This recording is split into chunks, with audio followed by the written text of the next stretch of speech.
Friends,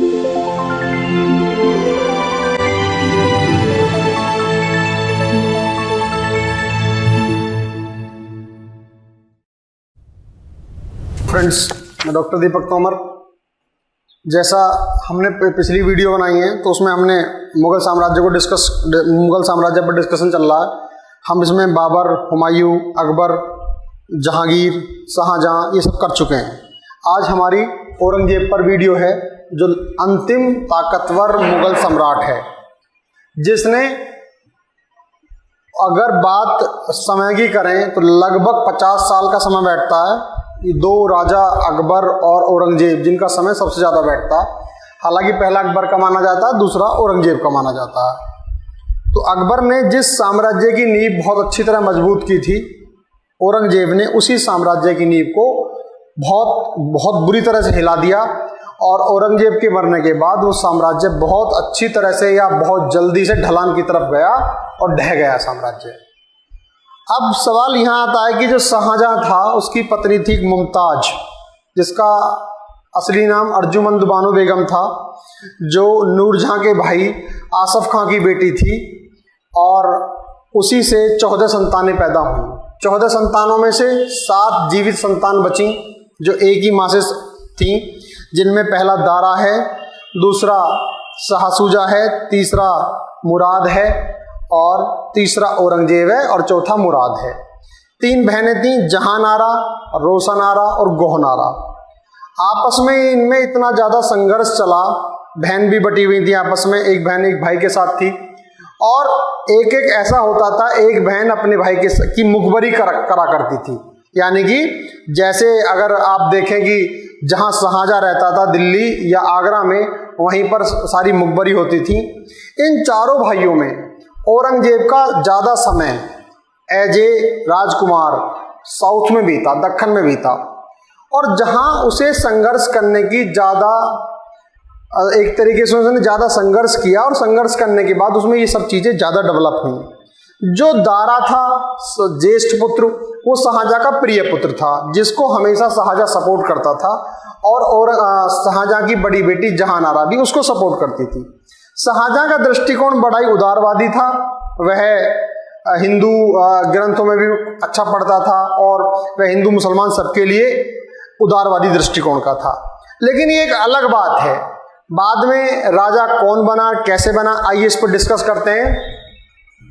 Aurangzeb Shahjahan के मरने से पहले, यानी कि जब शाहजहां बीमार हुआ, जो संघर्ष स्टार्ट हुआ, तो उस संघर्ष में 5 बड़े बड़े युद्ध लड़े गए। जिन 5 बड़े युद्ध ये चारों भाइयों के बीच में थे, और इनमें किसने कैसे विजय पाई, देखिए। सबसे पहले हम यहाँ आते हैं, शाहजहां और मुमताज। ये मुमताज अर्जुमंद बानो बेगम ही है, जिसकी उपाधि मुमताज थी। और बताते हैं कि जो ताजमहल है वो मुमताज की याद में बना। हालांकि ये ताजमहल पहले से ही बन रहा था, लेकिन बाद में मरने के बाद में शाहजहां ने वो इसका नाम ताजमहल लग दिया। तो मुमताज ने जो जीवित संतान थी, तो पहला दारा शिकोह, दूसरा शाहसूजा, तीसरा औरंगजेब, चौथा मुराद। 3 बहनें थी, इनका भी राजपाट में काफी बड़ा हिस्सा था। नंबर 1 जहानारा, जो बहुत पढ़ी लिखी, और इसको प्रथम महिला का खिताब भी दिया था शाहजहां ने। इसका सपोर्ट रहता था दारा के लिए। दूसरी रोशनारा, ये पूरी तरह समर्पित थी औरंगजेब को राजा बनाने के लिए, और मुराद के लिए समर्पित थी गोहनारा। और ये तीनों बहनें अपनी अपने तरीके से पूरा सपोर्ट करती थी।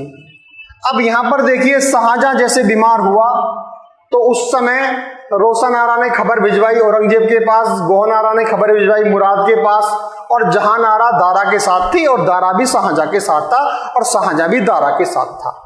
अब यहाँ पर पहला युद्ध आता है, देखिए, बहादुरपुर का युद्ध जो हुआ है फरवरी 1658 में हुआ है। आप इनको क्रम से 5 युद्धों को याद करेंगे, क्योंकि अक्सर पूछे जाते हैं। और इस युद्ध में शाहजहां और दारा शिकोह की तरफ से जयसिंह और सुलेमान शिकोह, जो दारा शिकोह का पुत्र था, इन दोनों की सम्मिलित सेना ने शाहसूजा को पराजित कर दिया। यानी कि पहला युद्ध किसके फेवर में जाता है, एक तरीके से दारा शिकोह के। दूसरा युद्ध आता है आपका धर्मत का युद्ध। ये अप्रैल यानी कि पहला फरवरी में हुआ है 58 में, दूसरा अप्रैल 1658 में। इसमें औरंगजेब और मुराद दोनों इकट्ठे हो जाते हैं और इनकी सेना जो दारा और शाहजहां की सेना है, जिसमें जसवंत सिंह और कासिम खां दोनों की सम्मिलित सेना को औरंगजेब और मुराद की सम्मिलित सेना पराजित कर देती है। तीसरा युद्ध आता है सामूगढ़ का। देखिए सामूगढ़ का जो युद्ध है ये महत्वपूर्ण युद्ध है। इसी में डिसाइड हो जाता है कि कौन जीतेगा, कौन हारेगा, कौन राजा बनेगा। यह युद्ध होता है औरंगजेब की और मुराद की सेना होती है इसमें सम्मिलित रूप से, और ये मुख्य रूप से इसमें दारा स्वयं ही लड़ने आता है और दारा आगरा में इन दोनों से पराजित हो जाता है। यहां दोस्तों एक बात समझने की है, यहां पर औरंगजेब और मुराद ने किसको हराया? दारा को। लेकिन मौका पाकर औरंगजेब यहां मुराद की भी हत्या कर देता है। एक तरीके से देखा जाए तो उसने मुराद को भी अपने रास्ते से हटा दिया। चौथा युद्ध है खजवा का युद्ध। इसमें यह होता है जनवरी 1959 में। इसमें क्या होता है? औरंगजेब प्लस मीर जुमला और जसवंत सिंह। अब देखिए जसवंत सिंह औरंगजेब के साथ आ गया है यहां पर।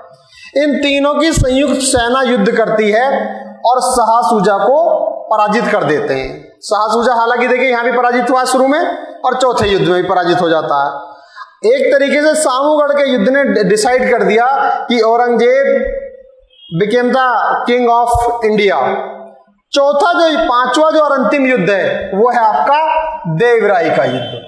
ये होता है आपका मार्च 59 में। कब होता है? मार्च 59 में। और इसमें औरंगजेब की सेना दारा सिकों को फाइनली पूर्णतः पराजित कर देती है। अब यहां पर डिसाइड हो जाता है कि भाई औरंगजेब ही फाइनली बन गया। अब दारा के साथ क्या किया जाता है सुनिए। औरंगजेब ने क्या किया? अपने आप को धर्म का समर्थक घोषित किया और दारा को क्या घोषित किया कि ये अधर्मी है, ये इस्लाम के विरुद्ध है। हालांकि ये सब मनगढ़ंत कहानियां थी, ये सब ढोंग था, केवल क्योंकि औरंगजेब ने इतने पाप किए हैं, अपने सारे भाइयों का कत्ल किया है और साथ में फिर शाहजहां को भी बंदी बनाकर कैद में डाल देगा। ये सारा उसी तरीके से एक तरीके से धर्म का फायदा उठाया गया राजनीति में। अब यहां एक बात और समझ लीजिए, दारा को पूरी तरह से नंगा करके गंदे कपड़े पहनाकर एक गंदी हथनी पर पूरे शहर में घुमाया जाता है, बेइज्जती किया जाता है। और उसके बाद रोशन आरा, फिर देखिए यहां पर रोशन आरा जो औरंगजेब को सपोर्ट कर रही है, इसने सुझाव दिया कि दारा का सर काट दिया जाए और उसको पैकिंग कराया जाए। और ऐसा ही होता है, बाद में दारा का सर काट दिया जाता है और शाहजहां के सामने पेश किया जाता है। शाहजहां उस समय भोजन करने को बैठने ही वाला था, तो वो एक तरीके से शाहजहां को सरप्राइज दिया जाता है। तो शाहजहां पूछता है इसमें क्या है, तो दिखाया जाता है खोलकर कि उसमें दारा की गर्दन होती है। ऐसे ऐसे भी काम हुए हैं मुगल साम्राज्य में। और एक बात और याद रखिए, एक बर्नियर है, मैंने कल बताया था, ये बर्नियर हालांकि शाहजहां के काल में आया था।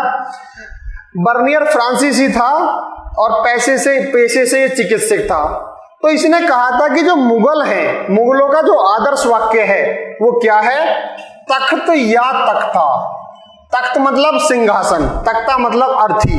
या तो सिंहासन चाहिए या मृत्यु। इसको ऐसे भी कर सकते हैं, सिंहासन या कफन।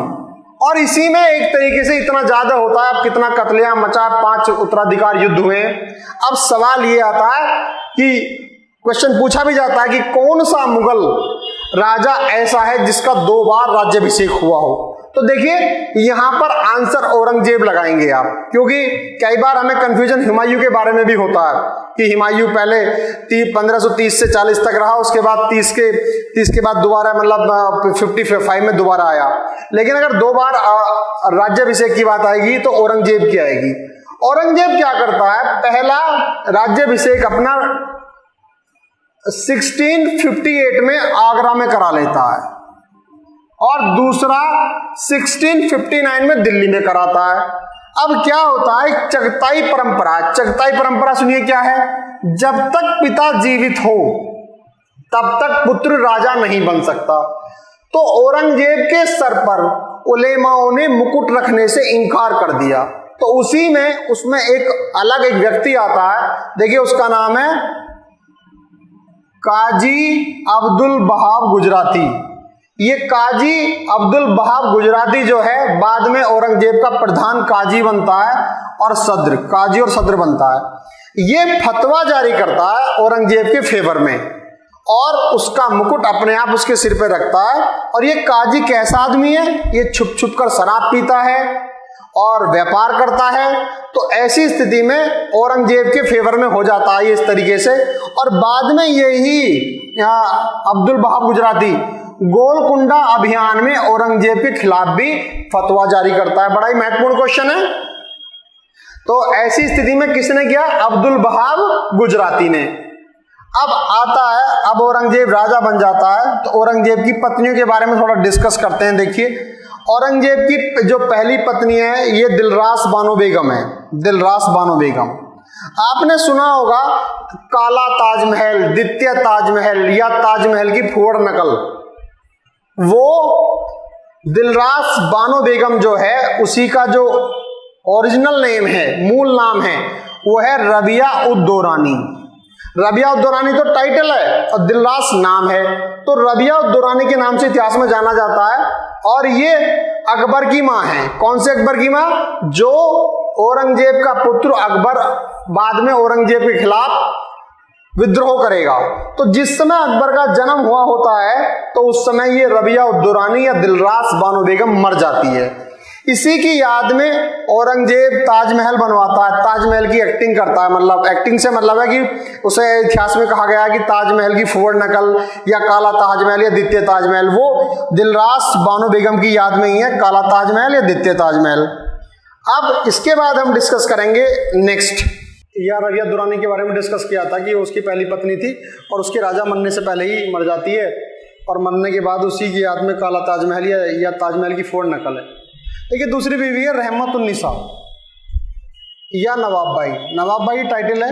और यहाँ महत्वपूर्ण ये क्वेश्चन इसलिए है कि जो औरंगजेब के बाद जो राजा बनता है वो मुअज्जम बनता है, और जो मुअज्जम बनता है वो रहमतुन्निसा का बेटा है, नवाब बाई का बेटा है, जो कश्मीरी राजपूत महिला है।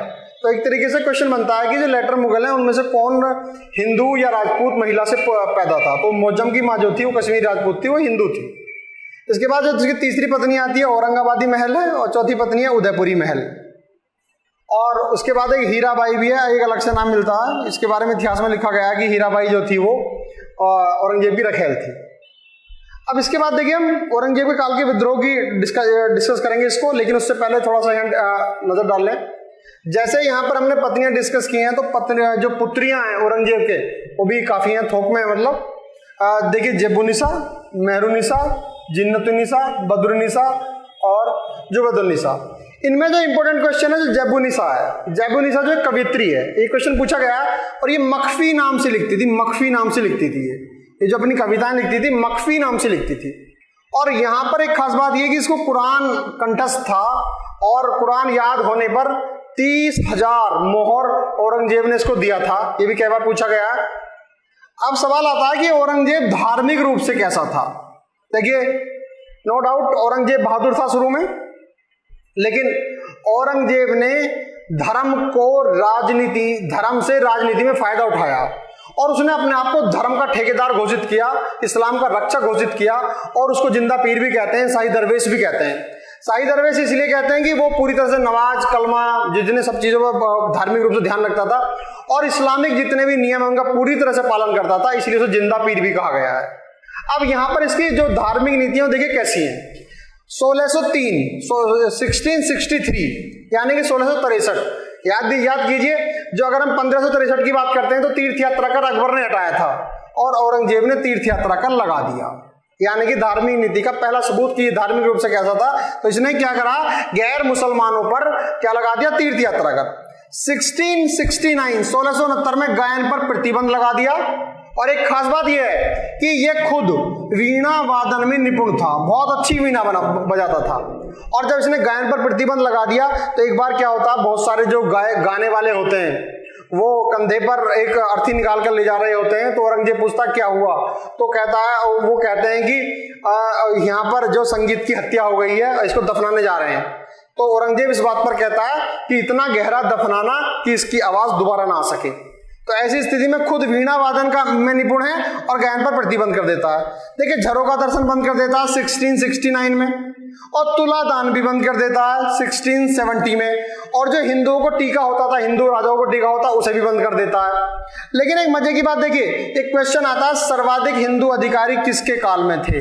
तो देखिए, बाबर से लेकर औरंगजेब तक जो सर्वाधिक हिंदू अधिकारी हैं वो 33% औरंगजेब के काल में हैं। और एक मजे की बात हो, उसने लेखन बंद करवा दिया, इतिहास लेखन बंद करवा दिया उसने। ये आपका इतिहास लेखन, गायन पर प्रतिबंध लगवाया, और उसी के काल में सबसे ज्यादा गायन पर, संगीत पर पुस्तकें लिखी गई। ये क्वेश्चन भी महत्वपूर्ण है। और सर्वाधिक हिंदू अधिकारी भी इसी के काल में थे, जो 33% थे, जिनमें सबसे ज्यादा संख्या मराठों की थी।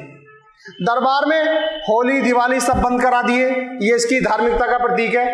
और एक मजे की बात देखिए, मुसलमानों पर उसने 2.5% चुंगी लगाई।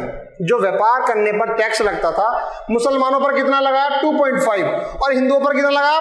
5%। तो यहां क्या होता है, कुछ दिन बाद इसने मुसलमानों में बिल्कुल खत्म कर दिया।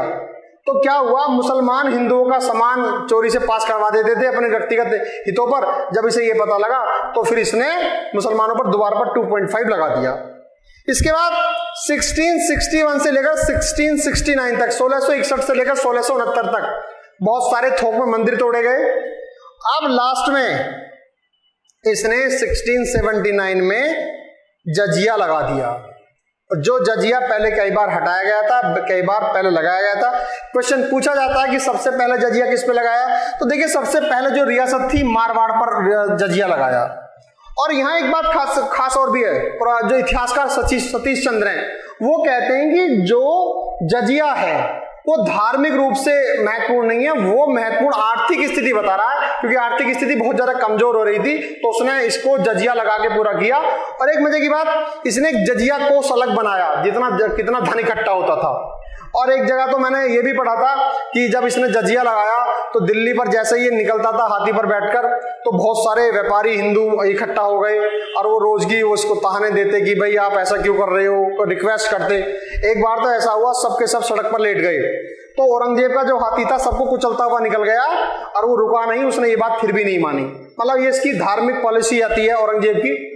इसके बाद देखिए, ये जो धार्मिक पॉलिसी आई है, इस धार्मिक पॉलिसी ने महान मुगल साम्राज्य को, ताकतवर मुगल साम्राज्य को, जिसका राज्य कश्मीर से नीचे तक हो गया था, उसको किस तरीके से हिला के रख दिया।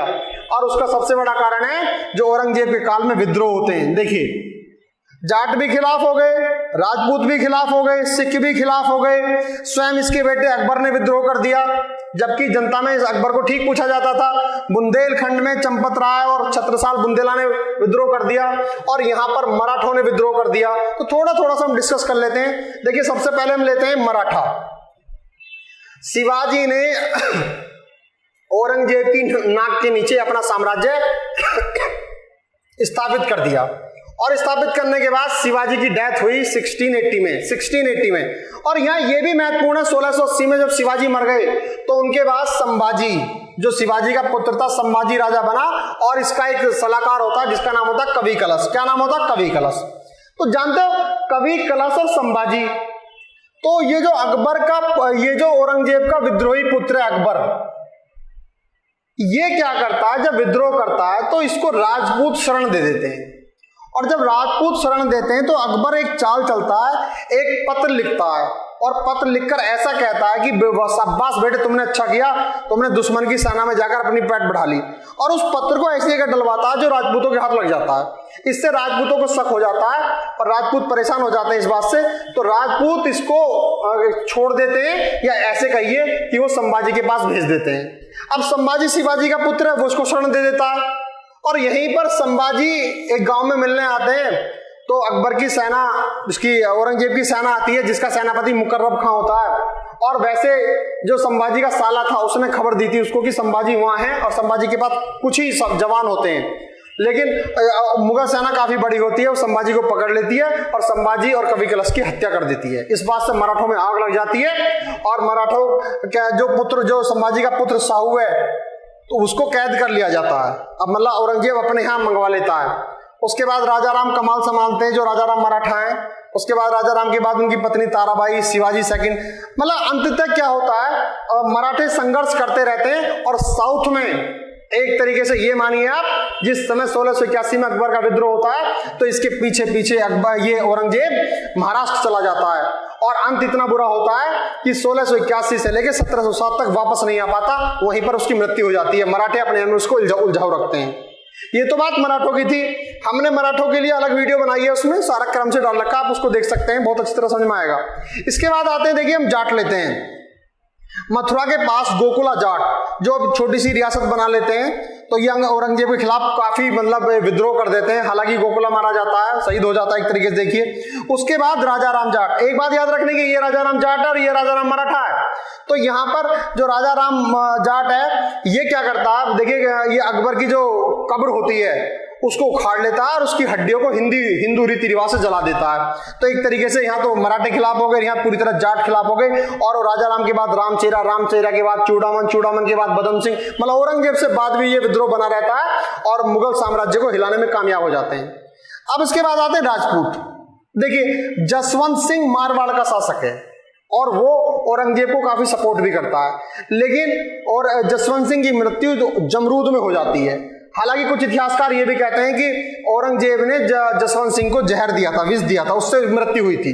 और जब जसवंत सिंह मुगल साम्राज्य में थे तो उनका एक प्रतिनिधि पृथ्वी सिंह, जो मारवाड़ में प्रशासन देखता था, उसको ये एक वो भेजता है, क्या बोलते हैं उसको, जो चोला होता है कि जो भाई खिल्लत भेजी जाती है और जैसे ही पहनता है और वो विषाक्त खिल्लत होती है और मतलब कपड़े होते हैं खिल्लत जो से पहनता है वो तो विषाक्त होती है और वो तुरंत ही पृथ्वी सिंह मर जाता है। यहाँ पर औरंगजेब फायदा उठाते हुए जसवंत सिंह के भाई इंदर सिंह से 36 लाख रुपए लेता है और उनको वहां का राजा बना देता है। यहाँ पर राजपूत विद्रोह कर देते हैं। तो उसी साम्राज्य का प्रधानमंत्री है दुर्गादास राठौर, जिसको राठौरों का अफलातून कहा जाता है। जैसे जाटों का अफलातून सूरजमल को कहा जाता है, ऐसे ही राठौरों का अफलातून दुर्गादास को कहा जाता है। तो दुर्गादास इसका विरोध करता है।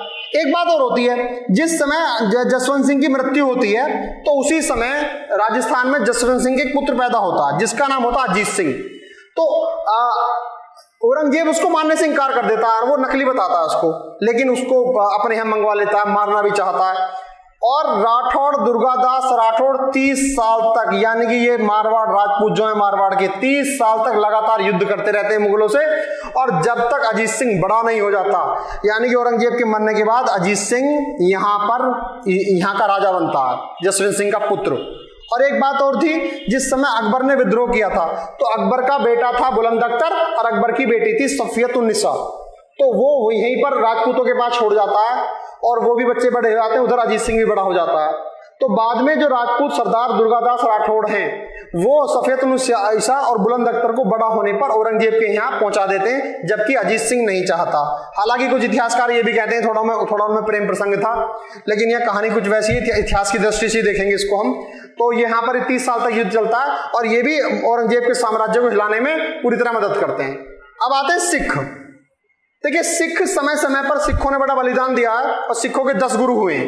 10 गुरुओं में जो 5वें गुरु थे गुरु अर्जुन देव, उनको फांसी लगवाई थी जहांगीर ने।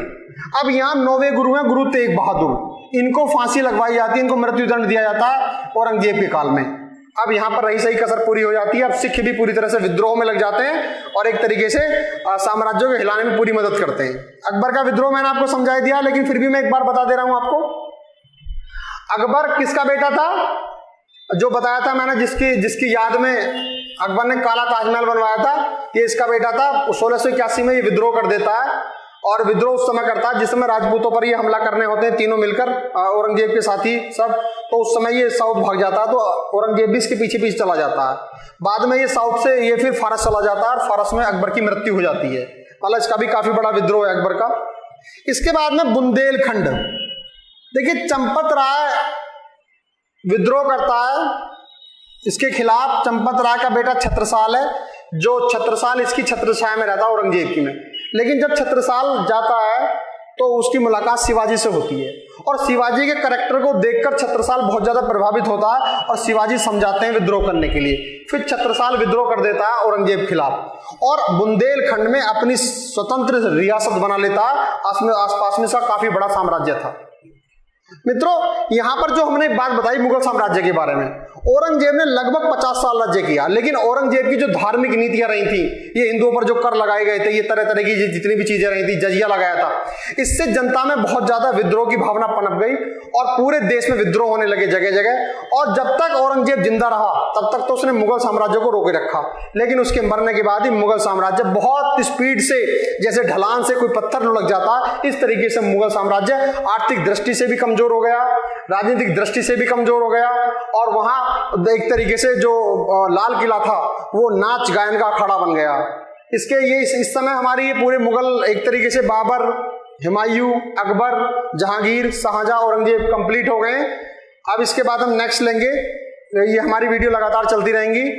ठीक है दोस्तों, थैंक यू सो मच। आपको अगर अच्छी लगे ये तो प्लीज और प्लीज सब्सक्राइब जरूर करें।